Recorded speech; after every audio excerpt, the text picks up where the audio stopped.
அரசே, தாங்கள் ஏதேனும் எனக்கு தர விரும்பினால் நான் உட்பட என் கணவர்கள் ஐவரையும் அடிமைத்தனத்திலிருந்து விடுதலை அளிக்க வேண்டும். விடுதலை செய்வது மட்டுமில்லாமல் சூதபுத்திரன் கர்ணன் கூறியபடி எனது புத்திரர்கள் ஒருபோதும் தாசையின் புத்திரர்கள் ஆகிவிடக்கூடாது. அப்படி அவர்கள் அழைக்கப்படவும் கூடாது. பாண்டவர்களை இப்பொழுதே அடிமை தலையிலிருந்து விடுவிக்கிறேன்.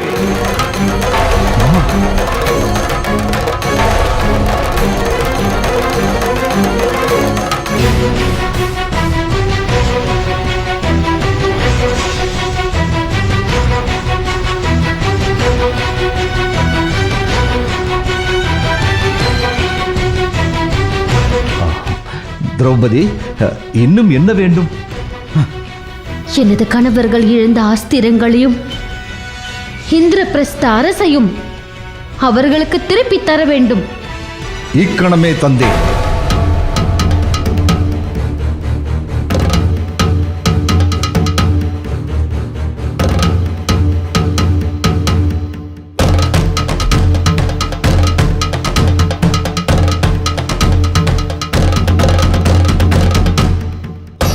இதை கொடுத்தும் என் மனம் சாந்தி அடையவில்லை.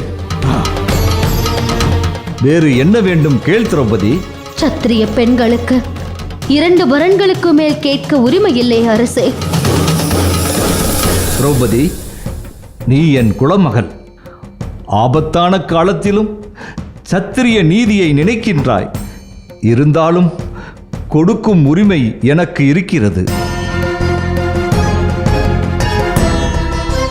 அவையோர்களே, அத்தினாபுரத்தின் அரசன் அறிவிக்கிறேன். எனது அருமை புத்திரன் தர்மன் எதையெல்லாம் சூதாட்டத்தில் இழந்தானோ அதையெல்லாம் மீண்டும் அவனுக்கே அளிக்கின்றேன்.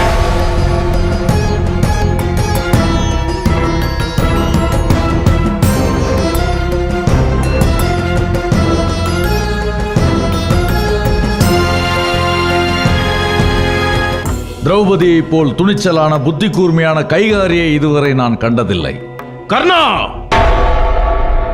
நிறுத்து உன் புகழ்ச்சியை. வாயை மூடு பீமா. இப்போது நாங்கள் அடிமைகள் அல்ல, இந்திரபிரஸ்தத்தின் ராஜகுமாரர்கள்.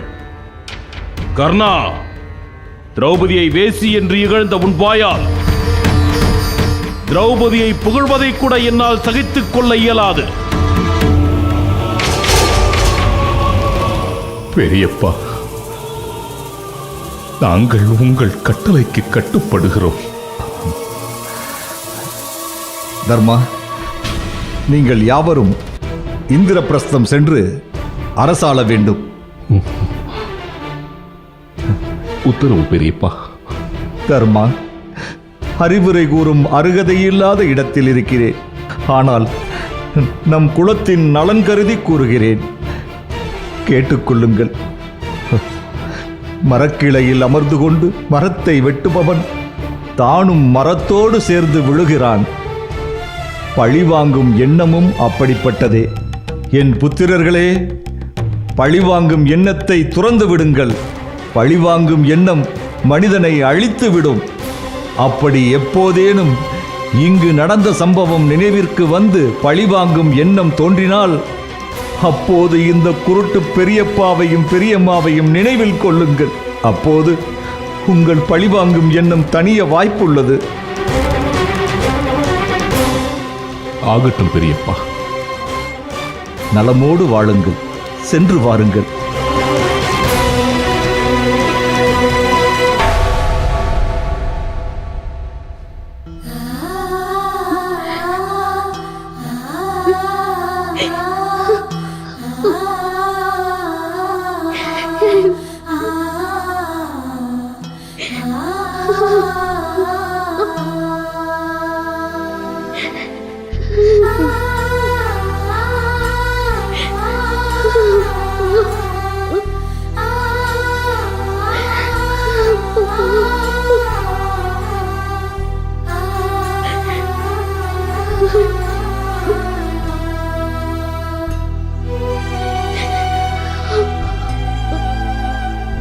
மகளே திரௌபதி, அழாதே. கோழிகளை புத்திரர்களாக பெற்று நான் தானம்மா அழ வேண்டும். நீ அழக்கூடாதம்மா.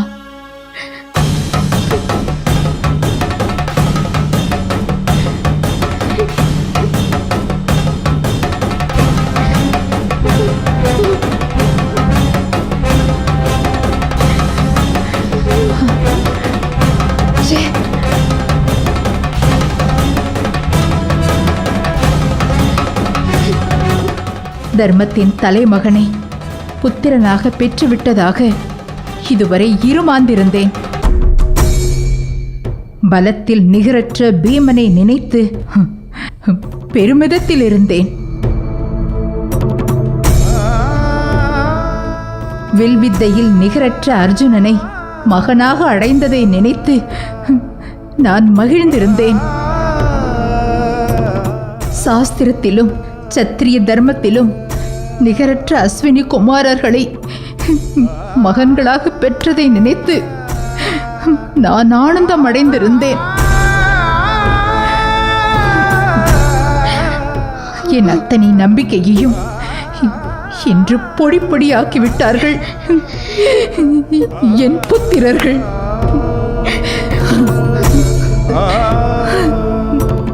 மாவீரர்களை புத்திரர்களாக பெற்ற என் கர்வம்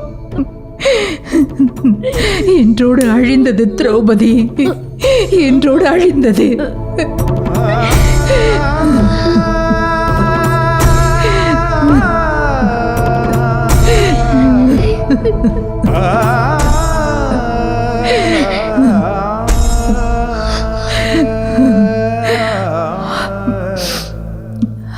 திரௌபதி, நீ எதற்காக அழுகிறாய்? வெட்கப்படுகிறாய், தலை குனிகிறாய். நீ உன் சிரசை நிமிர்த்தி கம்பீரமாக நட. அவமானம் நேர்ந்தது உனக்கல்ல, தர்மத்தின் சொரூபமான தர்மனுக்கு. அவமானம் நேர்ந்தது உனக்கல்ல, உலகில் சிறந்த வீரன் பீமனுக்கு.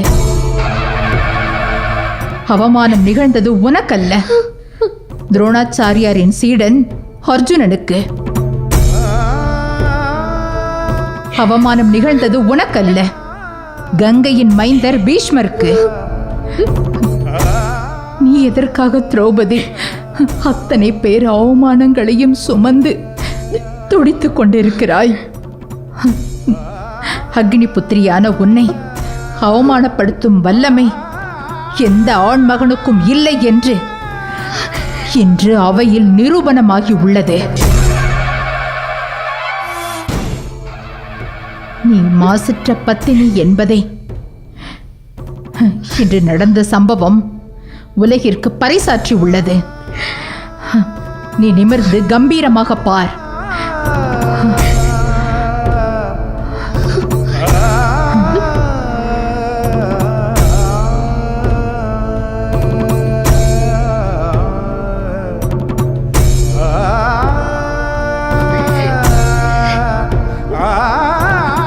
திரௌபதி,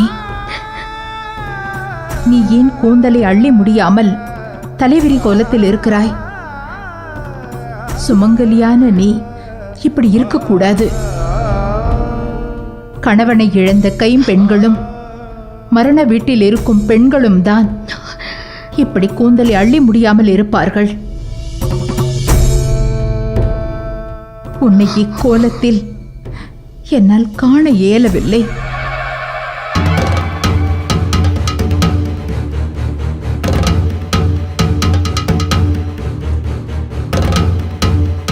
அத்தை, ஒரு வகையில் இந்த அத்தினாபுரத்தில் வாழும் அத்தனை ஆன்மாக்களும் மரணித்து விட்டது.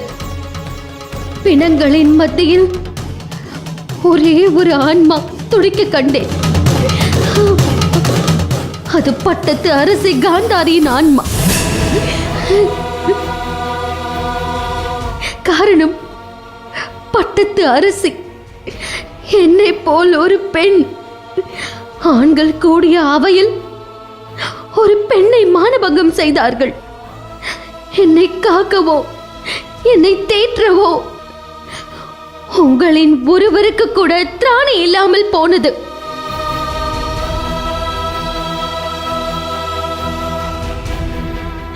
எனக்காக கண்ணீர் வடித்ததும், என்னை அள்ளி அணைத்து ஆறுதல் சொல்ல ஓடோடி வந்ததும் ஒரு பெண்தான். அந்த கணத்தில்தான் நான் உணர்ந்து கொண்டேன், இந்த உலகம் ஆண்களின் உலகம். ஆண்களுக்குத்தான் அவர்கள் போன்ற சத்தியம் பெரிது, நன்றி கடன் பெரிது, தர்மம் பெரிது.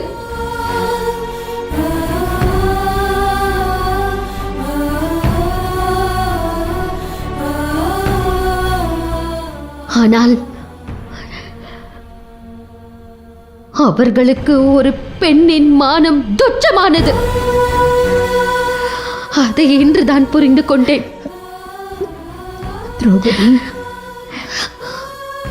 உங்கள் புத்திரர்கள் ஐவரும் உயிரோடு இருக்கும் போதே நிறைந்த அவையில் உங்கள் மருமகள் துகிலுரியப்பட்டாள்.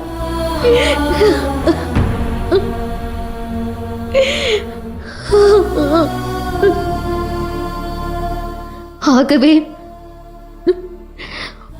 உங்கள் புதல்வர்கள் யாவரும் உயிரோடு இருந்தும் இல்லாதவர்கள்தான்.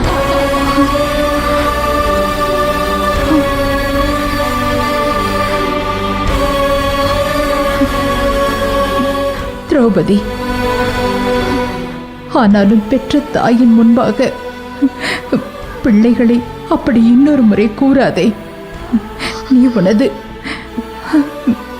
சினத்தை கைவிடு, உன் கூந்தலை அள்ளி முடிந்து கொள்.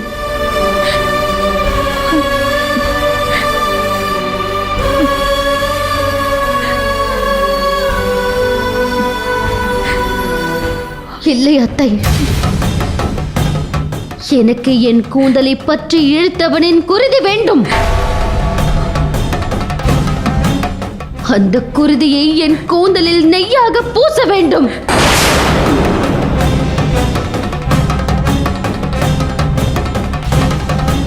அதுவரை நான் எனது கூந்தலை அள்ளி முடிய மாட்டேன். இது என் சபதம்.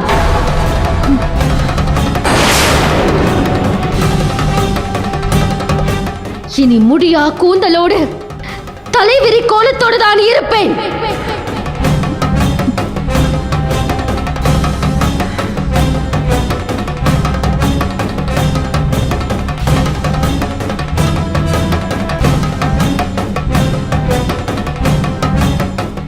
தங்களின் புத்திரர்கள் என்னை பார்க்கும் ஒவ்வொரு கணமும் நான் அவையில் மானபங்கப்பட்டு நின்ற காட்சி அவர்கள் நினைவிற்கு வர வேண்டும்.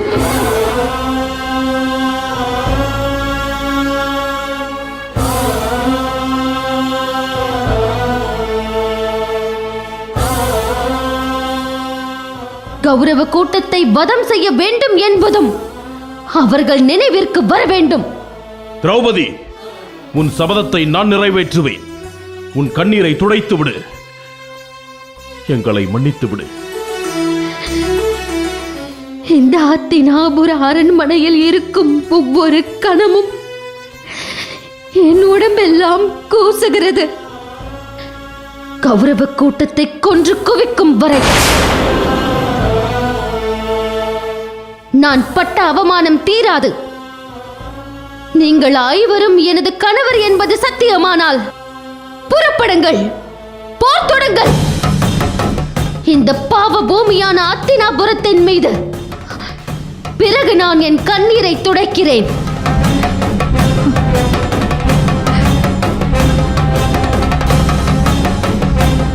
திரௌபதி, உன் துயரம் எனக்கு புரிகிறது.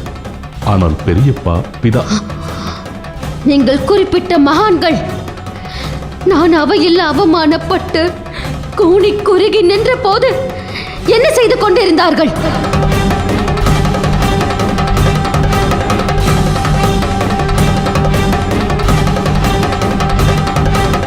இந்த அமைதிதானே அங்கும் இருந்தது. அதர்மம் குடிக்கொண்ட அத்தினாபுரத்தை கட்டி காக்கவா அவர்கள் இருக்கிறார்கள்? தர்மத்தை நிலைநாட்ட நீங்கள் போர் தொடுக்க ஆயுதமாகுங்கள். இது உங்கள் திரௌபதியின் ஆணை. திரௌபதியின் கூற்றில் நியாயம் உள்ளது. வாருங்கள், இந்திரபிரஸ்தம் செல்வோம்.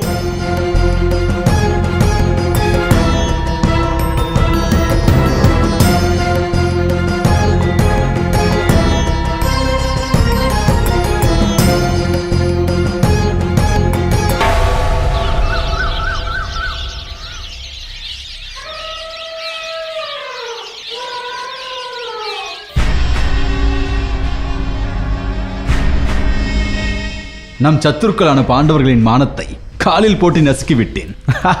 இதைவிட வேறு மகிழ்ச்சி என்ன இருக்க முடியும்?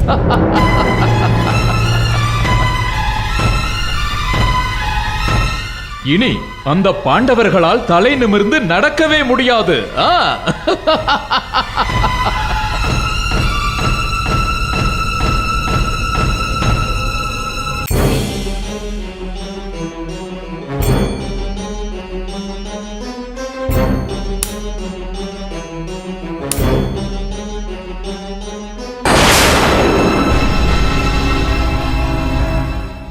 மாமா, நான் மகிழ்ந்திருப்பதன் காரணமே தாங்கள்தான். என் மகிழ்ச்சியில் பங்கு கொள்ளாமல் அப்படி என்ன யோசித்துக் கொண்டிருக்கிறீர்கள்? விஷயம் என்ன என்பதை நான் அறிந்து கொள்ளலாமா? மருமகனே, உண்மையிலேயே நீ மகிழ்ச்சியாகத்தான் இருக்கிறாயா? அதில் என்ன சந்தேகம்? எனது லட்சியத்தை நான் அடைந்து விட்டேன். இன்று என்னை போல் இந்த உலகில் மகிழ்ந்திருப்பவன் வேறு எவராகவும் இருக்க முடியாது.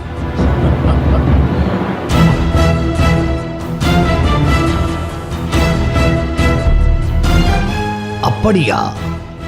மிக்க மகிழ்ச்சி.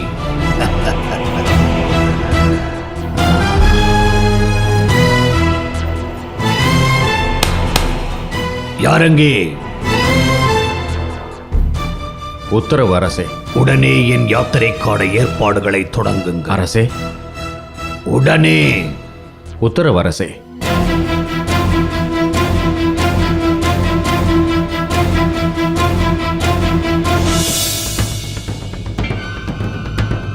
மாமா, என்ன யாத்திரை? நாம எங்கே புறப்படுகிறோம்? நாம் அல்ல, நான் மட்டும் புறப்படுகிறேன். எங்கே புறப்படுகிறீர்கள்? என்னுடைய காந்தார தேசத்திற்கு. அந்த தேசம் அரசன் இல்லாமல் அனாதை போல் நிற்கிறது. இங்கே உன் லட்சியம் ஈடேறிவிட்டது. இனி இங்கு எனக்கென்ன வேலை? ஆகவே நான் என் தேசத்தை நோக்கி புறப்படுகிறேன். மாமா, என்ன பேச்சு இது? உங்கள் பேச்சில் ஏதோ பூடகமான பொருள் இருக்கிறதே. துரியோதனா, நீ ஒரு குழந்தை. அதனால் தான் கிடைக்காத வெற்றியை எண்ணி எத்தனை மகிழ்ந்திருக்கிறாய். மாமா, நீங்கள் சொல்வதன் பொருள்? துரியோதனா, இதுதானா உன் லட்சியம்? பாண்டவர்களை அவமானப்படுத்துவது மட்டும்தானா உன் லட்சியம்?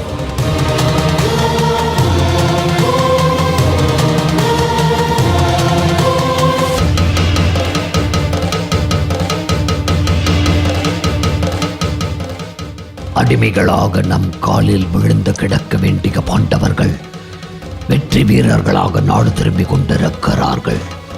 தர்மன் மீண்டும் இந்திரபிரஸ்தத்தின் சக்கரவர்த்தியாக அரியாசனத்தில் அமரப்போகிறான். இப்போது சொல் துரியோதனா, இது உனக்கு மகிழ்ச்சிதானா?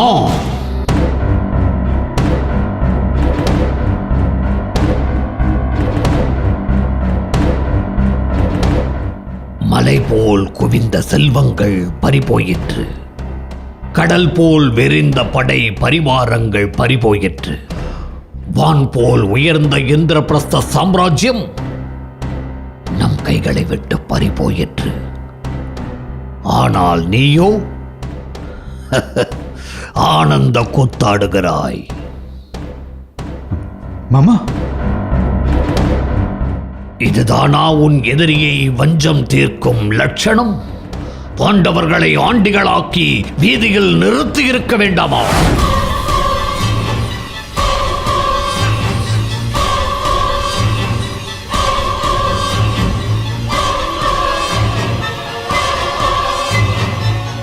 சூதில் வெற்றி கண்டது நாம்.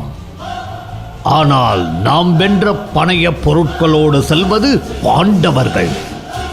மருமகனே, நல்ல வேடிக்கை.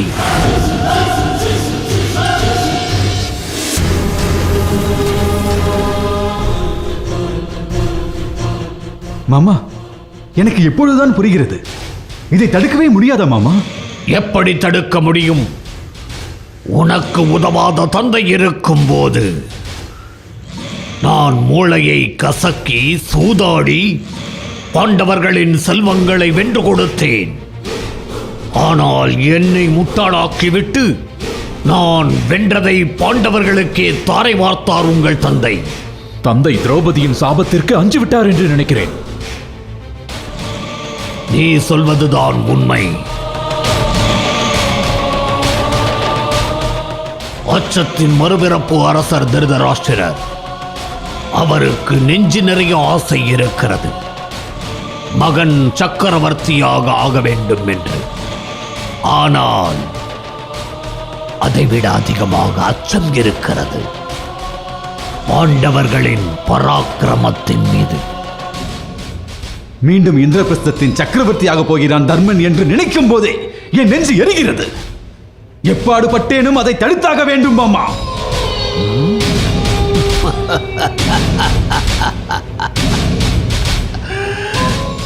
இன்னொரு முறை பாண்டவர்களோடு சூதாட வாய்ப்பு கிடைத்தால் பாண்டவர்கள் பெற்றுச் செல்லும் அனைத்தையும் வென்று தருவேன். மீண்டும் ஒரு சூதாட்டமா? ஆம், அந்த ஆட்டத்தில் பாண்டவர்கள் பறிகொடுத்ததை நான் மீட்டு காட்டுகிறேன். தந்தை ஒருபோதும் இதற்கு சம்மதிக்க மாட்டாரே. அரசே, காந்தாரி, வந்து விட்டாயா? குந்தியிடம் பேசிவிட்டு வருகிறேன் என்று சென்றாயே, பேசினாயா? எதையும் பேசுவதற்கான சூழ்நிலை அங்கு நிலவவில்லை அரசே. உன் தந்தையை நீ அறிந்தது இவ்வளவுதான். உன் தந்தை ஈரம் உணராத ஒரு களிமண்.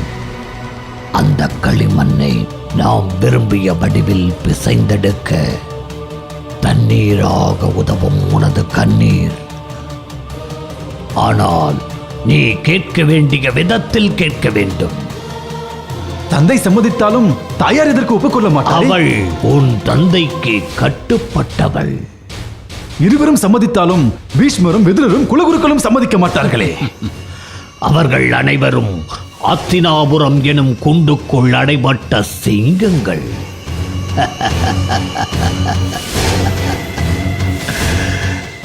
கூண்டுக்குள் இருக்கும் சிங்கத்தால் கர்ஜிக்க மட்டுமே இயலும், கடிக்க முடியாது, காயப்படுத்தவும் முடியாது.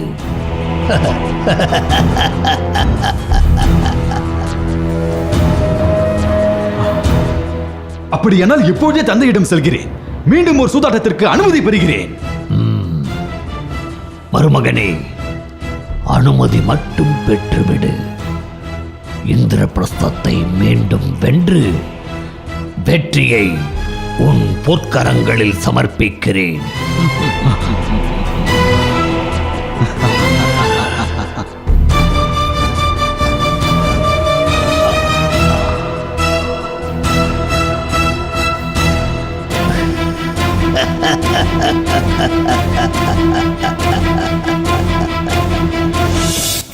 என்ன சொல்கிறாய் காந்தாரி? ஆம் அரசே, அவர்கள் இழந்ததை திருப்பி அளிப்பதன் மூலம் பாண்டவர்கள் நெஞ்சில் பற்றியுள்ள பகையை அகற்றிவிட முடியும் என்ற நாம் போட்ட கணக்கு தவறாகி போனது. எனக்கு என் கூந்தலை பற்றி இழுத்தவனின் குருதி வேண்டும். கௌரவ கூட்டத்தை கொன்று குவிக்கும் வரை நான் பட்ட அவமானம் தீராது. அவர்கள் பகையை மறக்கவில்லை என்பதை புரிந்து கொண்டதாலும் வெறும் பேச்சின் மூலம் எதையும் சாதித்துவிட முடியாது என தெரிந்து கொண்டதாலும் எதுவும் பேசாமல் வந்துவிட்டேன்.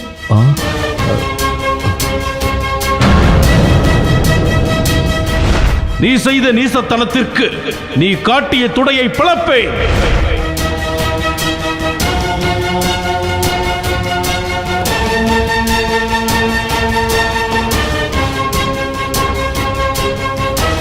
தந்தைக்கும் தாய்க்கும் வணக்கம். அரசரும் அரசியும் இந்த அடிமையின் வணக்கத்தை ஏற்றுக்கொள்ள வேண்டும். வணக்கம். துரியோதனா, என்ன இந்த நேரத்தில்? ஏதேனும் செய்தியா? சொல்லு. தந்தையே, நான் சூதாட்டத்தில் இந்திரபிரஸ்தத்தை வென்று தங்கள் கரங்களில் ஒப்படைத்தேன். ஆனால் தாங்களும் அதை மறுபடியும் பாண்டவர்களுக்கு தாரை வார்த்து தவறையளித்து விட்டீர்கள். தந்தையின் செயலை தவறென்று சொல்லாதே துரியோதனா.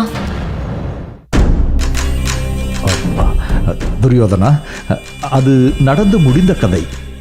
இனிமேல் நடக்கப் போகும் கதையை நான் சொல்கிறேன். அரசே, நம்மால் அடிபட்டு தப்பியோடிய சர்ப்பம் என்ன செய்யும்? நிச்சயம் ஒரு நாள் நம் மீது விஷத்தை கக்கும். பாம்பிற்கே இத்தனை வஞ்சம் என்றால் பராக்கிரமம் நிறைந்த பாண்டவர்கள் என்ன செய்வார்கள் என்று நீங்கள் சற்று யோசித்துப் பாருங்கள்.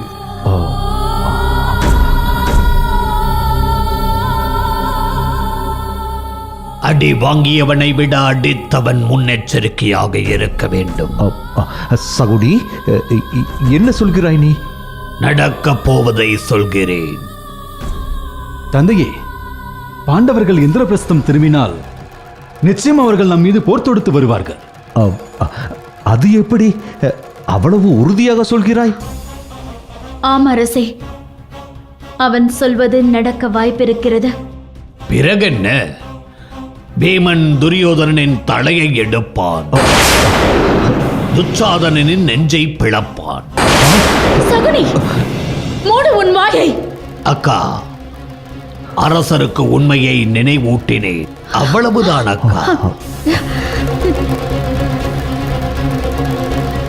பேச்சிற்கே இத்தனை பயங்கரமாக உள்ளதே, செயலில் இது நடக்காமல் தடுக்க வேண்டியது நம் கடமையல்லவா? தந்தையே, ஒரு காட்டிற்குள் 2 புலிகள் வசிக்க முடியாது. ஒரு உரைக்குள் 2 கத்திகள் இருக்க வாய்ப்பே இல்லை. அதுபோன்று ஒரு நாட்டிற்குள் 2 சாம்ராஜ்யங்கள் இருக்கவே முடியாது. துரியோதனா, நீ நினைத்தால் அது முடியும். என்னால் முடியாது தந்தையே, இது உறுதி. சகுனி, இந்த பிரச்சனைக்கு தீர்வுதான் என்ன? இந்த பிரச்சனைக்கு 2 தீர்வுகள் தான் உள்ளன. பூடகம் வேண்டாம், உடைத்து சொல். ஒன்று, பாண்டவர்களோடு யுத்தம் செய்வது. சகுனி,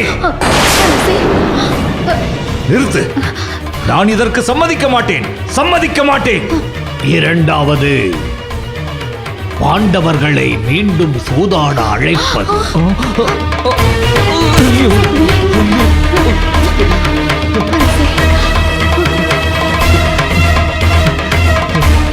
இன்னொரு சூதாட்டத்தை இந்த நாடு தாங்குமா? அரசே, தங்கள் புத்திரர்கள் உயிர் பிழைக்க வேண்டும் என்றால் தாங்கள் தாங்கித்தான் ஆக வேண்டும்.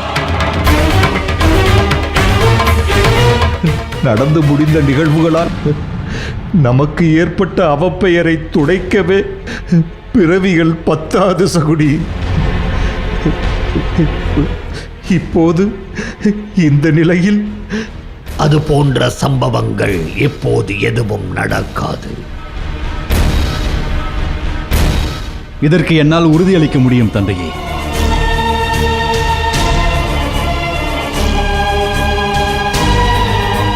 சூதாட்டத்தில் யார் தோற்றாலும் அவர்கள் 12 ஆண்டு வனவாசம், 1 வருடம் அஞ்ஞாதவாசம் செல்ல வேண்டும். இதுதான் பந்தயம். பாண்டவர்களை வனவாசம் அனுப்பிவிட்டால் பிறகு யுத்தம் நடக்காது.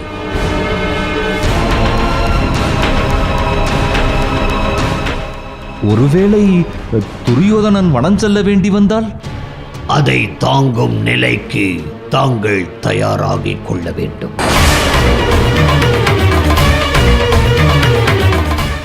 தந்தையே, அப்படி நடக்காது. நான் மாமாவை மலை போல் நம்புகிறேன். அதைவிட நான் பாண்டவர்கள் மேல் கொண்டிருக்கும் பகை நியாயமானது என்று நம்புகிறேன். தயங்காமல் அனுமதி அளியுங்கள்.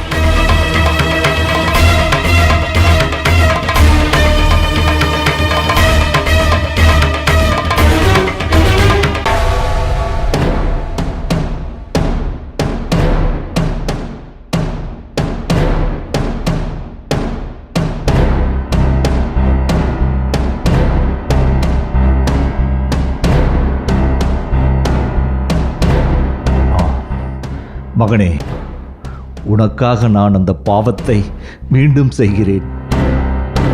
பாண்டவர்களுக்கு சூதாட அழைப்பு விடுக்கிறேன். அரசே,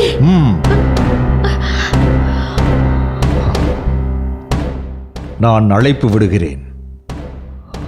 பிரதிகாமியை வர சொல்.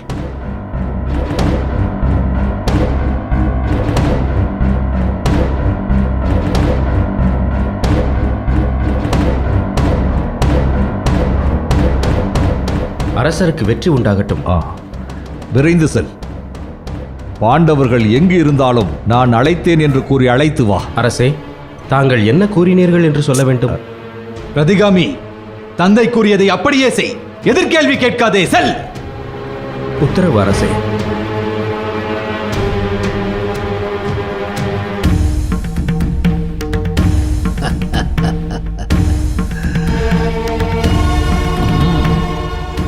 அரசே, நான் வருகிறேன். வருகிறேன் தந்தை.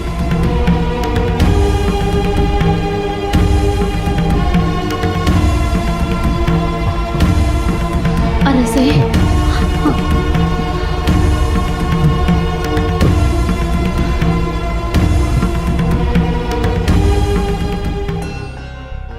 நீங்கள் இப்பொழுது பாதி ஆற்றை கடந்துள்ளீர்கள்.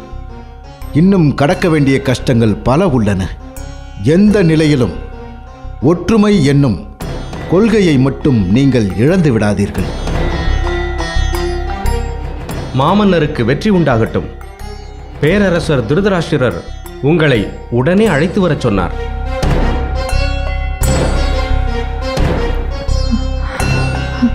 பிரதிகாமி, அரசர் அழைப்பதின் நோக்கம்? அடியேன் அறியேன் இளவரசே. அண்ணா, வேண்டாம். நம் பயணம் தொடரட்டும். அரசரின் அழைப்பை என்னால் எப்படி தட்ட இயலும்? அண்ணா, செய்தி இல்லாத அழைப்பை தவிர்ப்பது தவறாகாது. அரசரை அவமதிப்பது நம் தந்தையை அவமதிப்பதற்கு நிகரானது. தர்மர் கூற்றிலும் நியாயம் உள்ளது.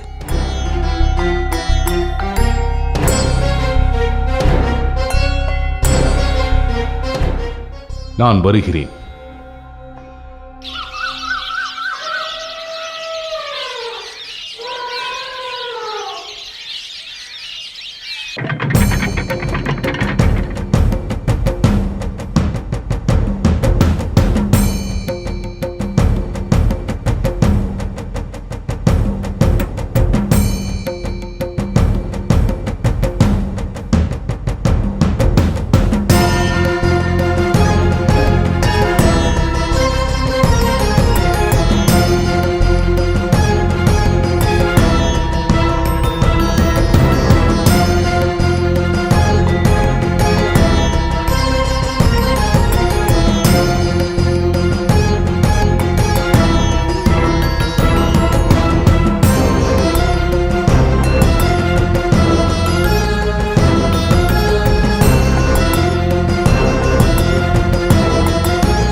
வணங்குகிறேன் அரசே. தாங்கள் திரும்ப அழைத்ததன் பேரில் நாங்கள் மீண்டும் வந்திருக்கிறோம். நீடூழி வாழுங்கள். என் பிரியத்திற்குரிய தம்பி பாண்டுவின் புத்திரன் தர்மா அத்தினாபுரத்திற்கும் இந்திரபிரஸ்தத்திற்கும் இடையே நல்லுறவு மலர வேண்டும் என்ற நோக்கத்திலேயே நான் சூதாட்டத்திற்கு அழைப்பு விடுத்தேன். அது பெரும் விபரீதத்தில் முடிந்துவிட்டது.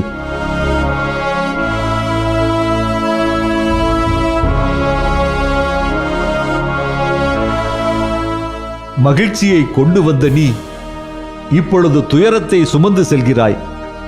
அதை நான் விரும்பவில்லை. நடந்ததை மறந்து நீ மீண்டும் கௌரவர்களோடு மகிழ்ந்து உறவாட வேண்டும்.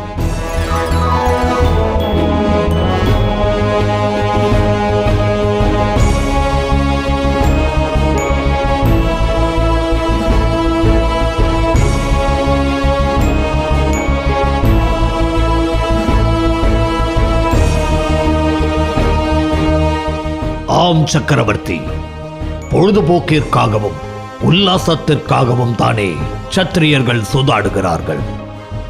ஆனால் நாமோ அதை யுத்தகளமாக மாற்றிவிட்டோம்.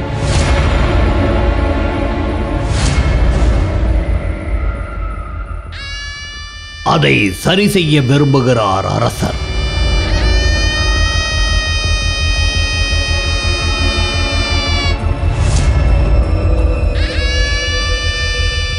நடந்த தவறை எவ்வாறு சரி செய்ய இயலும்? பாண்டவர்கள் மனது வைத்தால் இயலும்.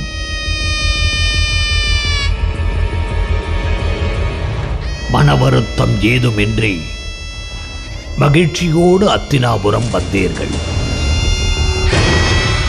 அதே மகிழ்ச்சியோடு தாங்கள் நாடு திரும்ப வேண்டும் என்பதே அரசரின் விருப்பம். ஆம் தர்மா, விருந்தும் சூதாட்டமும் மீண்டும் தொடங்கட்டும்.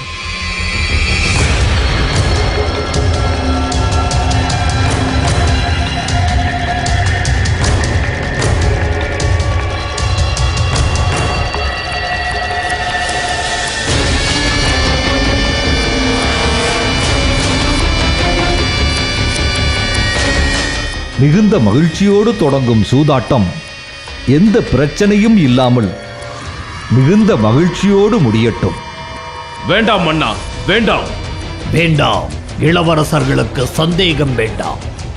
யாரும் எதையும் சூதாட்டத்தில் பணயம் வைக்க வேண்டாம்.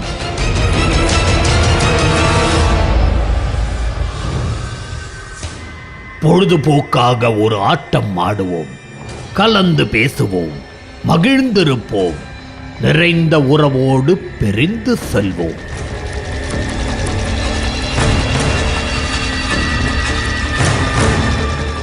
தர்மா, நீ பெரியப்பா மீது பேரன்பு கொண்டவன்.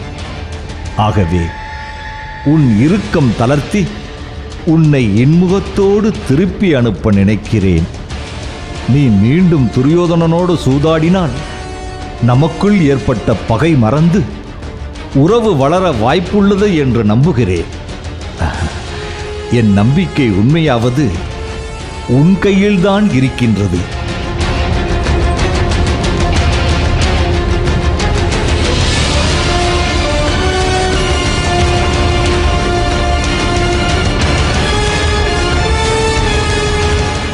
அரசே, வேண்டுமென்றால் மருமகன் தர்பன் சார்பாக நானே பகடையை உருட்டுகிறேன். இதனால் நமக்குள் ஏற்பட்ட வெரிசல் சரியாகும் அல்லவா? என் அதிர்ஷ்டம் தங்களுக்கு உதவுமானால் அதைவிட பாக்கியம் எனக்கு வேறு எதுவும் இல்லை. வேண்டியதில்லை.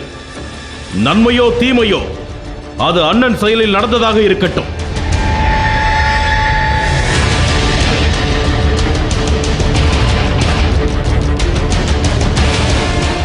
அரசரின் விருப்பம் நான் இங்கே மீண்டும் சூதாடுவது என்றால் அதை நிறைவேற்ற நான் சித்தமாக இருக்கிறேன்.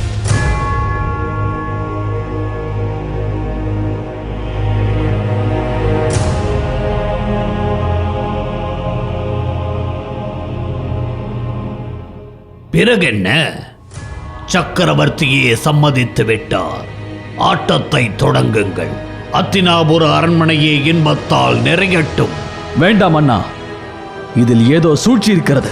பொருட்களோ உயிர்களோ பணயம் வைக்கப்படாத சூதாட்டத்தில் என்ன சூழ்ச்சி இருக்கப் போகிறது? அர்ஜுனா, நீ அஞ்ச வேண்டிய அவசியமில்லை. ஏனென்றால் நடைபெறப் போகும் சூதாட்டத்தில் நான் எதையும் பணயம் வைக்கப் போவதில்லை. இது சத்தியம்.